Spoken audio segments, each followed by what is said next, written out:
the voting meeting of the Carlynton School District on January 24th, 2013. The first item that we have on the agenda is the Pledge of Allegiance. And if we could have an introduction of the student this evening that's going to lead us. It's Ms. Janae Goldsby. She is a 6th grade student at Carnegie. Janae is a member of Amazing Alternatives, and she's actually the leader of the group. She is a volunteer with our Best Buddies program, and she volunteers in the life skills classroom.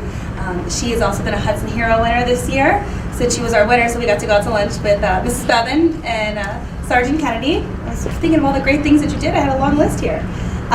Janae's also just finished a book with the rest of the 6th grade that they just set for publishing. So that'll be something for us to share in the future.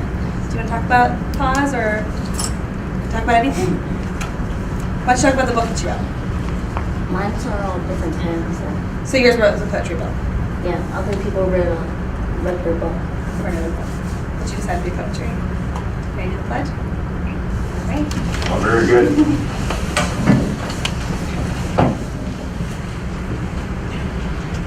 I pledge allegiance to the flag of the United States of America and to the republic for which it stands, one nation, under God, indivisible, with liberty and justice for all.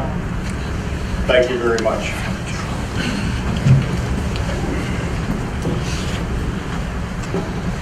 Could we have a roll call, please? Director Huben. Here. Director Shribbox.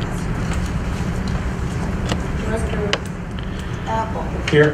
Director Shell. Present. Director Cicero. She's absent. Director Wilson. Absent as well. Director Schreiber. Absent also. Director Russo. I'm here.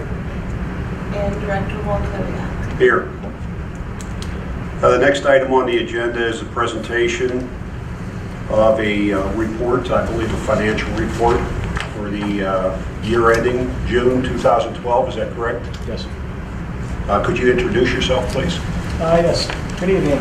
I'm Steve Nienberg. I expect that's all good. We were the auditors for this past year's financial statement audit. Hopefully everyone has their copy at least to follow along with it. I have extra copies if anybody needs it.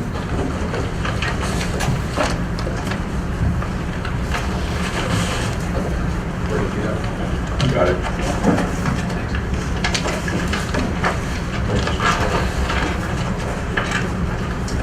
For the year ending June 30th, 2012, we were able to provide an unqualified opinion on the financial statements, which is a clean opinion. We didn't have any difficulties while performing the audit. There was no question asked for claims in a single audit of the report. So it was about as clean of an audit as you possibly get. So That's good to hear. First. I'll draw your attention to just a few exhibits, some numbers that would be of interest to everyone. Okay. If you have your report to follow along. First exhibit I'd like to draw your attention to is Exhibit 3 on page 16. This is the balance sheet of the governmental funds of the district, which is the general fund of the district. On this financial statement, you can see the assets were a little over $19 million of the district, while the liabilities were only $4.2 million, which shows you the $14.8 million fund balance. If you flip 2 pages forward to Exhibit 5 on page 18, this is the same fund. This is the revenues and expenditures of that fund for the year ending June 30th, 2012. You can see the revenues were $22.3 million, while the expenditures were $21.3 million. You had approximately an increase in the fund balance for that year of almost $1 million. It was actually $991,000. Your beginning fund balance for the year was a little over $13.8 million, and with that approximately $1 million revenues exceeding expenditures, that took you to the 14.8 that you see in the previous exhibit 3. So that's the highlights for the general fund of the district. A couple more exhibits forward. Exhibit 7 on page 20.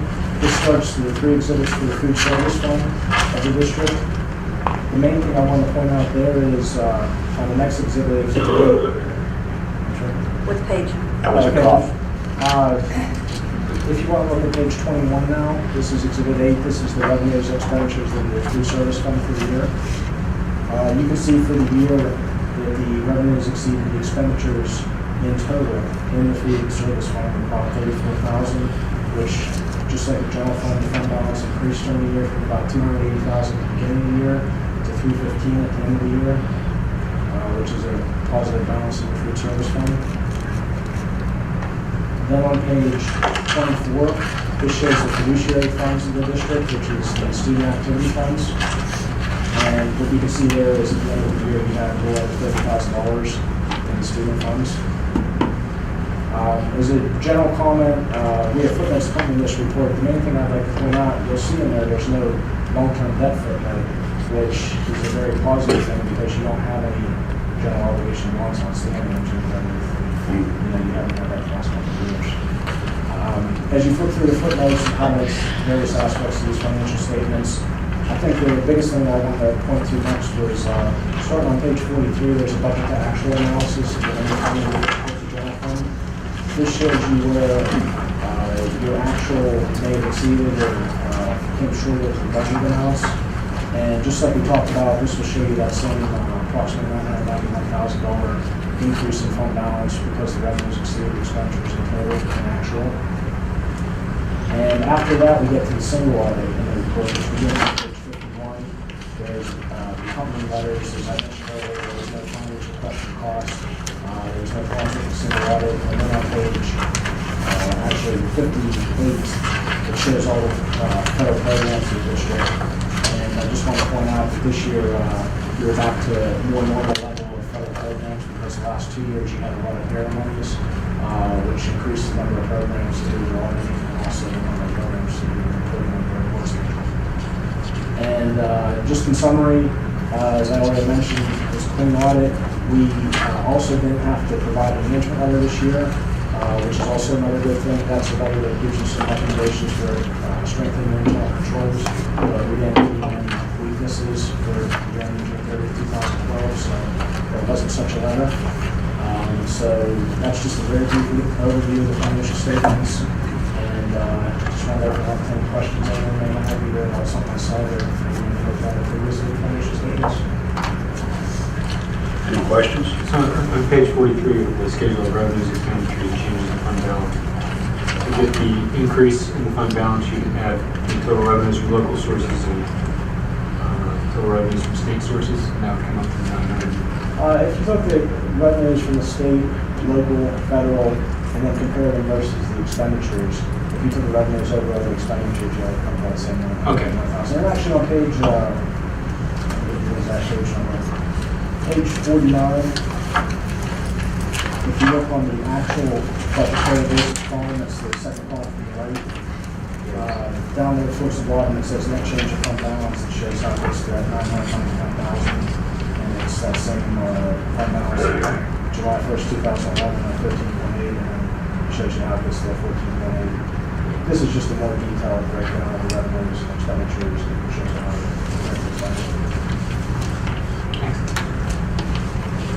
Any other questions? We're good then. Thank you much. Thank you for the opportunity to present tonight. Thank you. Thank you.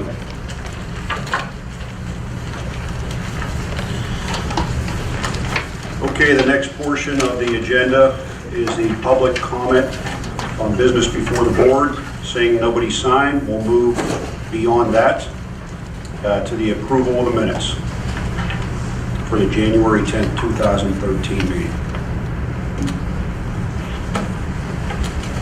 Could I have a motion to... I move we approve the minutes. Correct. Thank you. Second. Moved and seconded.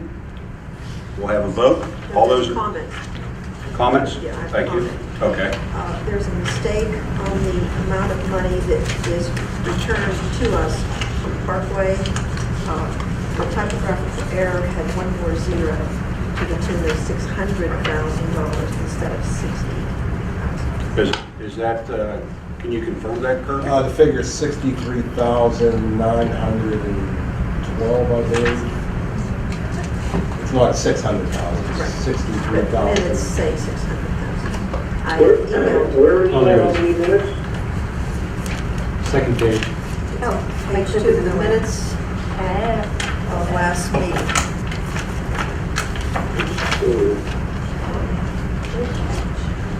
Director Hugan mentioned the district should receive a $600,000 reimbursement from Parkway Career Technical Center, which should be $60,000, or as per. 63,000. 63. Now, do we need a motion to amend that? We do. I move we amend to make the change fund as mentioned. I second. All those in favor? Aye. Aye. All those opposed? Motion passes. I have to vote on the motion as amended. I need a, Just did a vote at this point. okay, we just need to vote on the amended motion. All those in favor? Aye. Aye. All those opposed? Motion passes.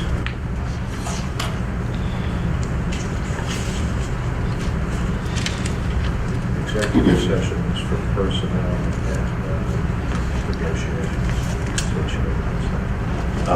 The board met prior to this meeting in executive session concerning personnel and negotiations. We'll move on to the administrative reports.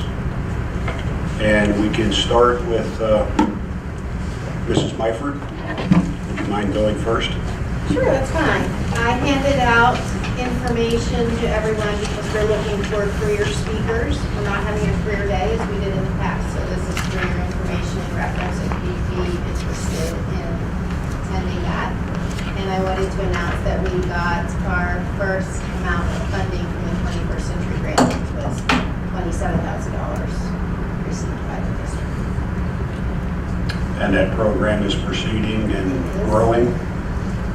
That's good to hear. Thank you.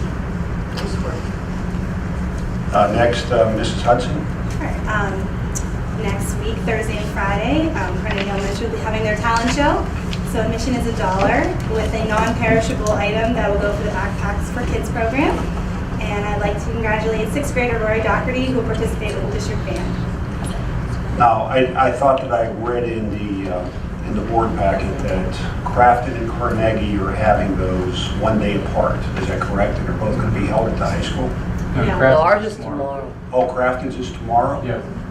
And then yours is on Saturday? It's next Thursday and Friday. Next Thursday and Friday, I apologize. Okay, we look forward to that. Thank you. Dr. Cecili?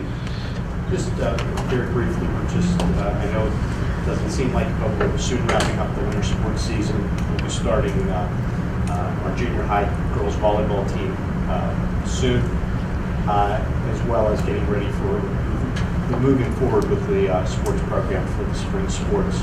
We would certainly encourage any students who would be interested in participating to take measures to sign up and be a part of that.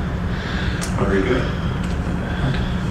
Anything to report? I do, just Okay. very quickly, Sorry. the Backpacks for Kids, the Food for Kids program will actually be starting next Friday on the 1st of February. And we hope to have about 20 students who every week will go home on Friday with a backpack of food. So we're excited to have that program up and running. Thank you for the report. The next item on the agenda is the superintendent's report. I'd just like to report out and thank the board. 2 weekends ago, the board members gave up their Friday night, gave up their Saturday to go to an all-day work session where we began the comprehensive planning process. We did an analysis working with Dr. Diane Kirk from the University of Pittsburgh on strengths, weaknesses, opportunities, and threats. And the board really gave up a lot of their time.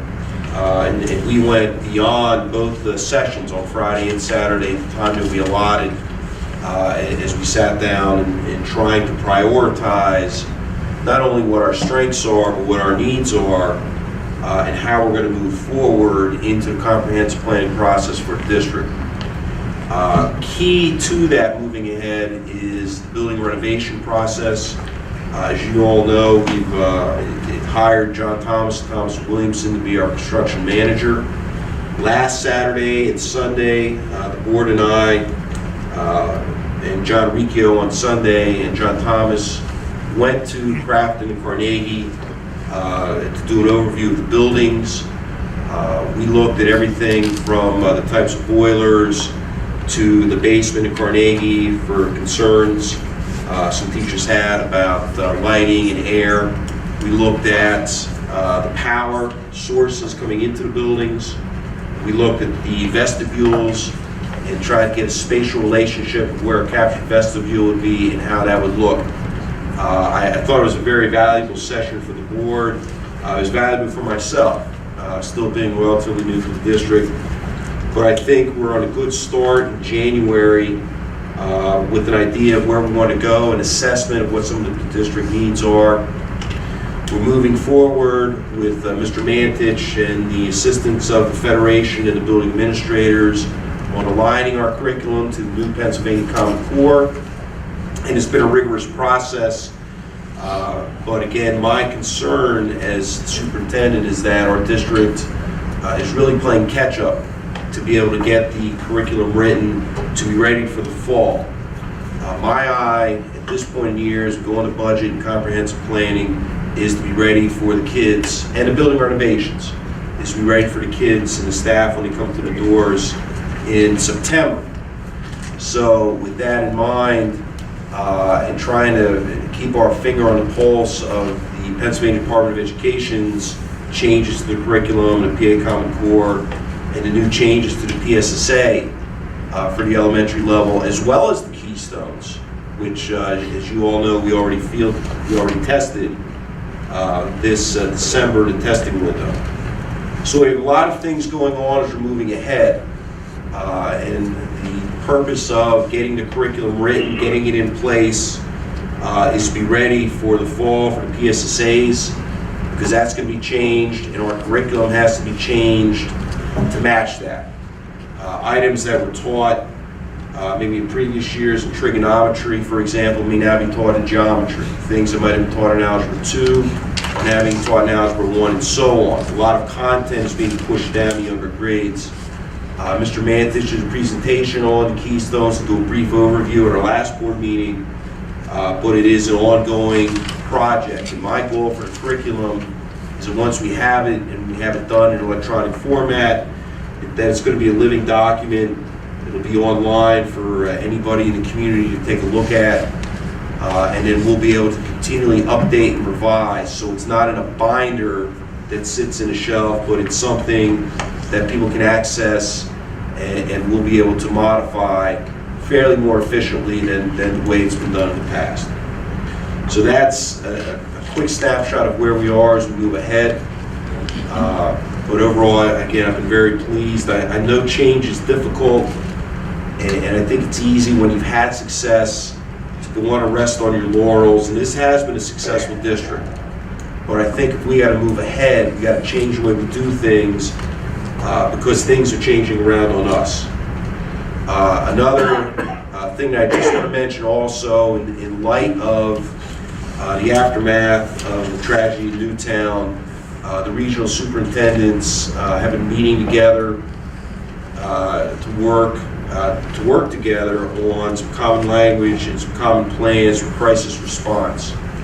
And that is also in the region. I'm on a regional committee with Brian White, Dr. Brian White over at Shar Valley, and Dr. John Sandy, West Allegheny, and we're meeting with the other local chiefs to work together on a plan, and that's going to be something we continue to work on to upgrade what we have. So we have a lot of things going on in the district that we're working on this spring, so we can have up and running as soon as possible and be ready to go for opening day of 2013. And that concludes my report. Thank you, Mr. Pfeiffer. Next item on the agenda are the committee reports, and we have several directors that are either ill or out of town. There will be no Pathfinder, there will be no Shazda. And the last Parkway West CTC meeting, Director Eugen substituted for me so graciously. And I thank you for that opportunity. And if you have anything that you would like to say, very good. Thank you. First of all, the biggest thing that happened that night was that we accepted the revocable letter of retirement from Mr. Jack Highfield. He thanked the Joint Committee, the staff, and the students for giving him the opportunity to serve this fine institution for the past 34 years. He will be missed, for sure. Some of the highlights of the evening were that we are going to look at the programs over at Parkway and see whether or not the attendance means that some of the programs may have to be curtailed. Also, the employment numbers out there are going to be reevaluated. I think they have 5 secretaries, and they're going to revisit the numbers there whenever one of the secretaries retires this year, and maybe bring it down to 3 or 4. There was a motion, and it passed, to appoint Darby Copeland as acting executive director for a period not to exceed 12 months or until a permanent executive director is appointed, whichever occurs first. Darby has been the principal out there at Parkway, and now he is acting as the executive director. And that concludes my report. Thank you. Next report is PSBA Legislative. Director Shell. I think it was September, there was an initial report about AYP and charter schools. Initially, nearly half of the state's 156 charter schools whose students took the 2012 PSSA math and reading tests made adequate yearly progress under a new grading system implemented by Pennsylvania Education Secretary Collins last summer. The new system was implemented without federal approval, and it made it easier for charter schools to reach the federal standards than traditional public schools. It classified charters, no matter their size, as school districts, which are measured on a broader scale than individual schools. The U.S. Department of Education, however, rejected that change in November and ordered Pennsylvania to recalculate the charter's AYP status on the school level. The recalculated figures that were just released show that the number of charter schools hitting the targets for AYP dropped from 77 to 43, and that is from roughly 49% to 28% of total charter schools. That's brick and mortar and cyber charters combined. By comparison, 49% of the state's traditional public schools made AYP. Do they differentiate at all the data between the cyber versus the brick and mortar? They do. They do? I know they, but do they, in your report, do you have that differentiation? Of what specifically? Between the brick and mortar and the cyber? And how many schools? As far as the AYP numbers, yes. I don't have all the... I've always wondered how well that fares with just cyber.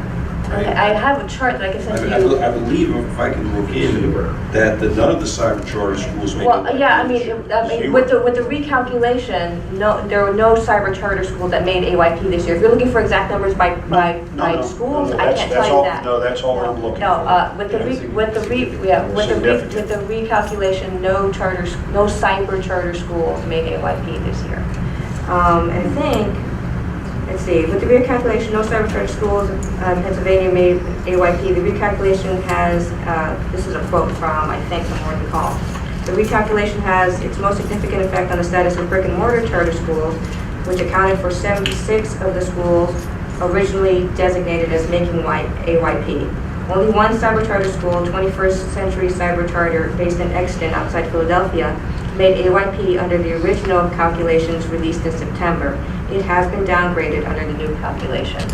Do you have the percentages of traditional schools versus the brick and mortar charter schools?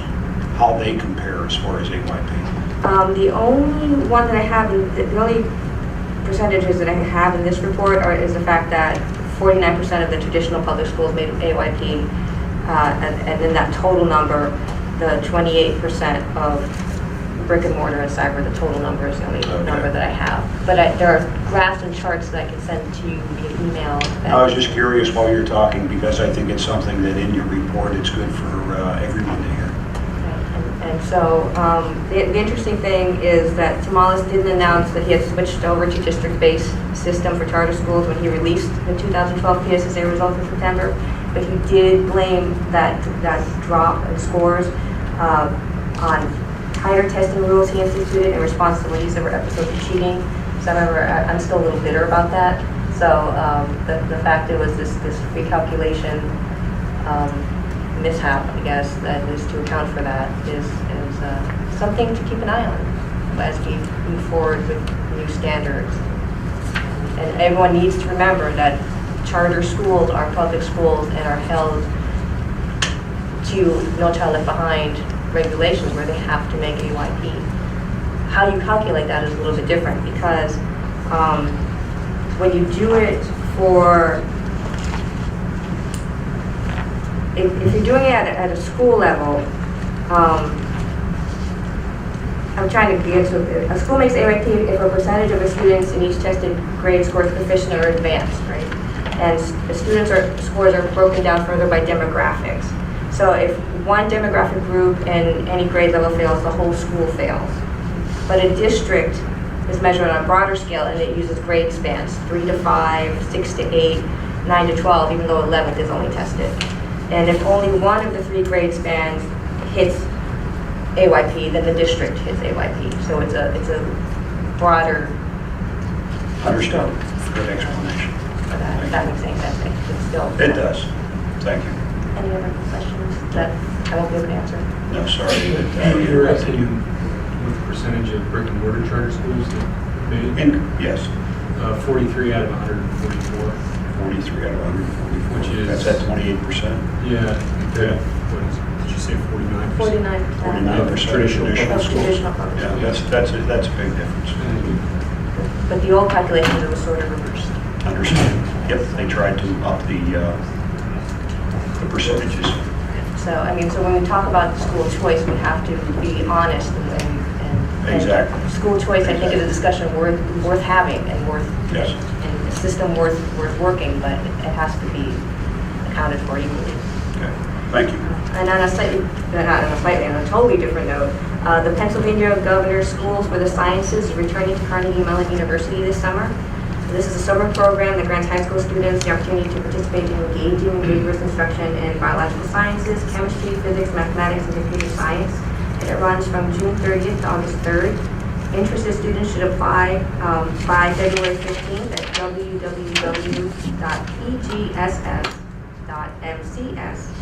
www.pgss.mcs.cmu.edu. And it was a really good program, cut I think in 2009 because of budgetary constraints, but it's being brought back this summer. That concludes. Thank you very much. The next item on the agenda was the renovation update. Again, our construction manager fell ill, so there will be no update at this point. Next category is miscellaneous. Director Shell, could you handle that number 1 motion? Motion to approve the following miscellaneous items: the list of conference and field trip requests as presented and approved by administration. So moved. I second. Any discussion? Hearing no discussion, we'll vote. All those in favor? Aye. All those opposed? Motion passes. Next category is finance.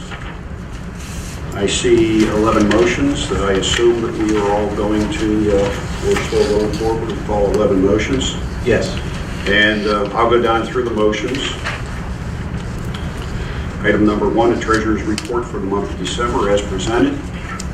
Item number 2, December 2012 bills in the amount of $1,848,999.67 as presented.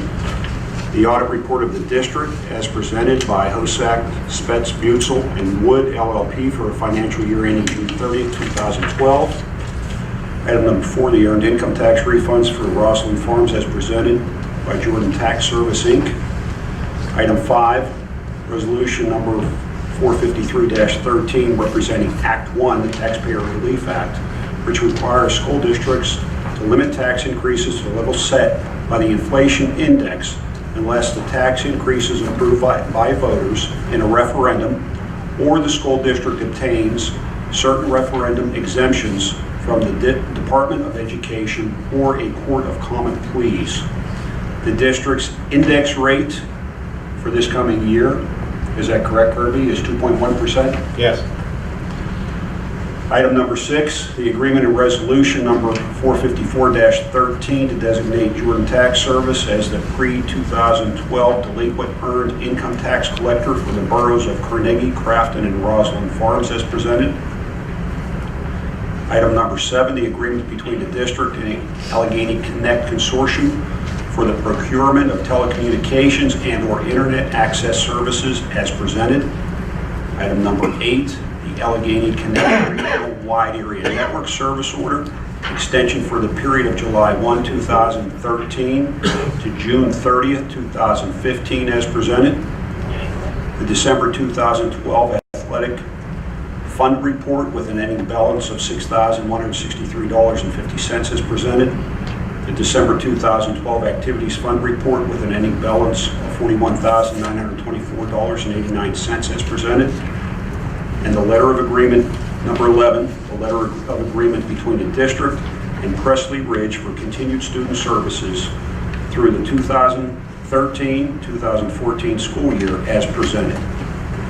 Do I have a motion for approval? So moved. Second. Any comments? I have a comment on number 3, the audit report.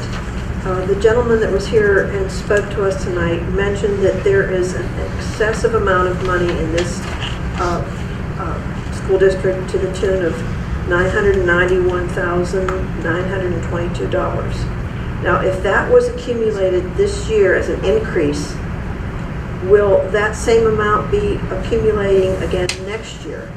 And I think we need to talk about this as an entire board, how this money is being accumulated, and if it's fair to the taxpayers of the district. So I would like to bring this up as a topic for discussion in a future board meeting when everybody is here. Just thought I'd Your mention. comments are heard. Thank you. I was looking over the contract, the agreement on item number 6. And on page 2, it mentions the school in Mount Lebanon, Pennsylvania. I don't know whether this is boilerplate and it needs to be changed to, or maybe I'm misreading it, but it's number 10 in the agreement. It says, bond for earned income tax in an amount established by the school or jointly with the school at Mount Lebanon, PA. That obviously is a typo, and it should be amended. Okay. And then, well, that's really the only. I'm just kind of curious why, if we want to terminate the agreement, they want at least 90 days. Notice that seems a bit long. Maybe I'm just being I don't know the answer, Mr. Apple, but that is a business that requires a lot of gearing up and, books and computer runs and so on and so forth. And I've seen those contracts before in 60, 90, 120. Some of them are rollovers. If you don't give notice within 90 days of expiration, it rolls over for another 30. So the 90 is probably pretty average industry-wide. And I just wanted to call out item 5, that this is something that is to be done every year as required by the state. And I don't know if Mr. Christie wanted to speak more of it, but because last year and the year before, people were questioning me about it. And I called it out those 2 years, so I'm just calling it out again, that the Taxpayer Relief Act requires us to pass this resolution. And it doesn't mean that we're going to increase anything. It just means that if we did, we can't go beyond the increase. Correct. So do we need a motion to amend that? No, I think that it's a typo. That's not really a So that'll be correction, but I think it should be brought to their attention to correct the contracts before it's signed. Any other comments? Well, we'll take a vote. All those in favor? Aye. All those opposed? The 11 motions under finance pass. Okay. Next category is personnel. If I could have Director Apple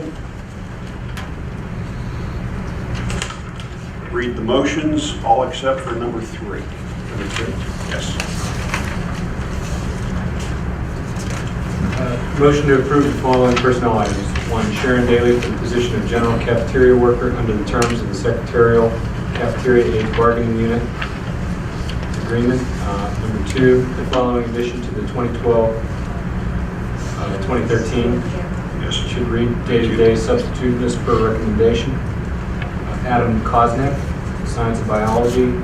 Laura Sewell, cafeteria lunchroom / playground.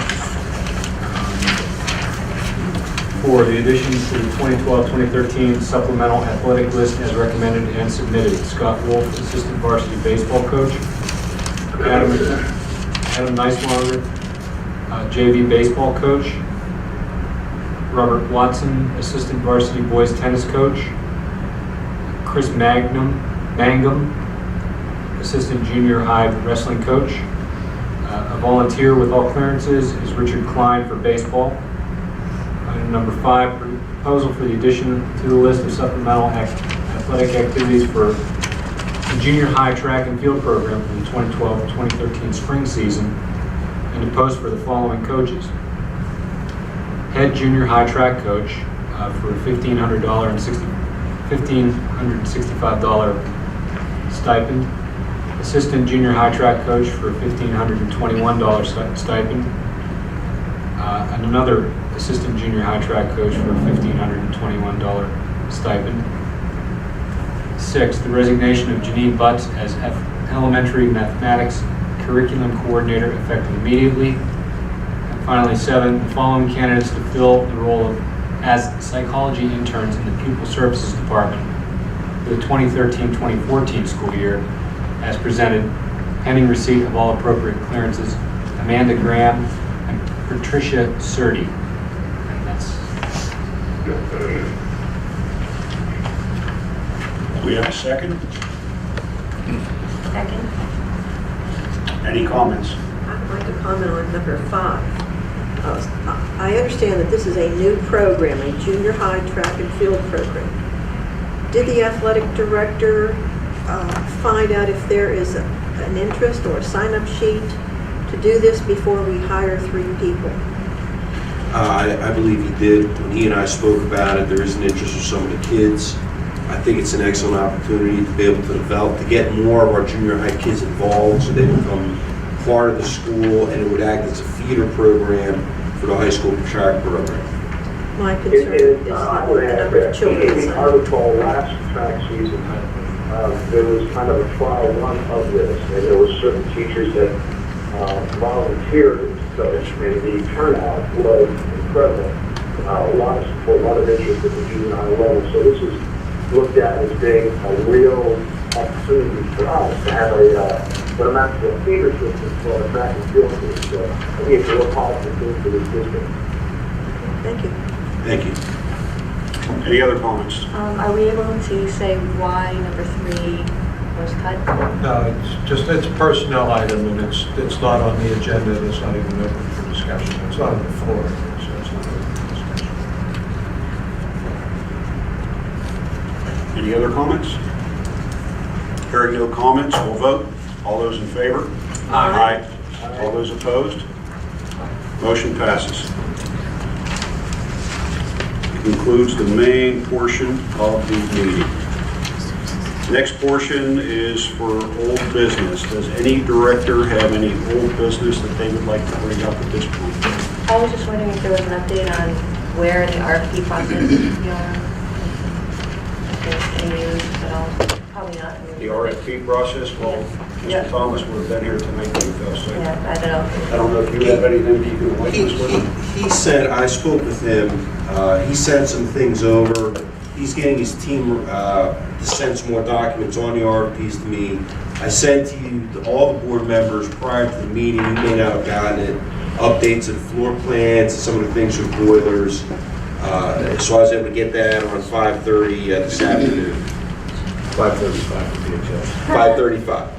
Anything specifically on the parent alerting systems? and know if anything is coming along with that.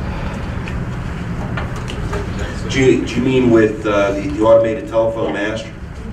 No, other than what we initially had from our meeting with Parent-Link, we haven't had any further discussions on it. Or are we going to receive a proposal? Because that was on the RFP list, wasn't it? Am I mistaken? That was No, that was, Oh, that's okay. separate. It was the Sorry. initial proposal, what we got from them. Right, That's what we okay. have. Sorry, I thought that was on the RFP list. So that's something we're going to have more discussion on and then Yes. decide. I think it's a good thing. I think that, the other day when we had the problem at Crafton, I think that created, that really highlighted the lack of having good sources for communication. And I can tell you that there's several coworkers of mine that have that in their school district, so this is not uncommon. And it's something that keeps all the parents in tune with what's going on at the schools. Well, I had a call from I think it's neat. I had a call from a new parent just for the 2-hour delay the first day. They had been waiting at the bus stop for about 20 minutes. I've heard that, yes, And, yes. So they gave me a call and said, "Do you know what's going on?" Oh, yes. And so I reminded them about WPXI website, WTAE website. Going to It was on our website. It was on our website. And it was a scrolling header across our website, so But for it caught some- your attention. But for new parents who don't watch news in the morning, it doesn't occur to them to check the websites. So, but now they know. But I felt bad. Well, but I think you highlight the point. It's instead of having to rely on the local news, we're able to have control of the message and get that out. And we're able to get it out faster in multiple forms, both by telephone or text message or email. And that would be a great advantage to us. Any other old business? I was just going to say, kind of related to that, I just think it's worth recognizing. I think it was Chief Sumter himself from Crafton who stayed outside the school while some people who didn't get the message about the cancellation showed up and he saw him on the news, making sure kids got home and all that sort of stuff. That was, it's very nice to have a community partner like that. But yeah, I agree. I think, The time has come. yeah. Time has come. Any other old business? On the new business, any director have any new business that they would like to bring up at this point? Yes. Yes. I went on the web today and I see that Pittsburgh School Board okays a 30% drop in the tax rate. And I was hoping that Kirby might help me out with this. In addition to dropping the 30%, the board increased the homestead and farmstead exemption from $19,000 to $28,000 in the year 2013. And Kirby, could you chime in at any time on some of these? I can't comment on the city of Pittsburgh's Well, figures. how about how it would relate to us? I can comment a little bit on the city. The city has to pass their budget in January because they're a district of 1A, I believe. We and every other district except Philadelphia pass our budget on the June 30th deadline.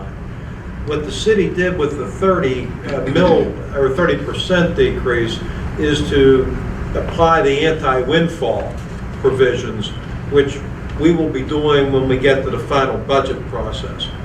Now, Kirby, I believe that homestead thing is a pure calculation of just you plug in the numbers and that's what it is. Right. That's not a discretionary item. That's a mathematical formula. That's correct. The county will provide us, I believe, in March or early April, I can't remember the exact date, the number of people that qualify for the homestead exemption.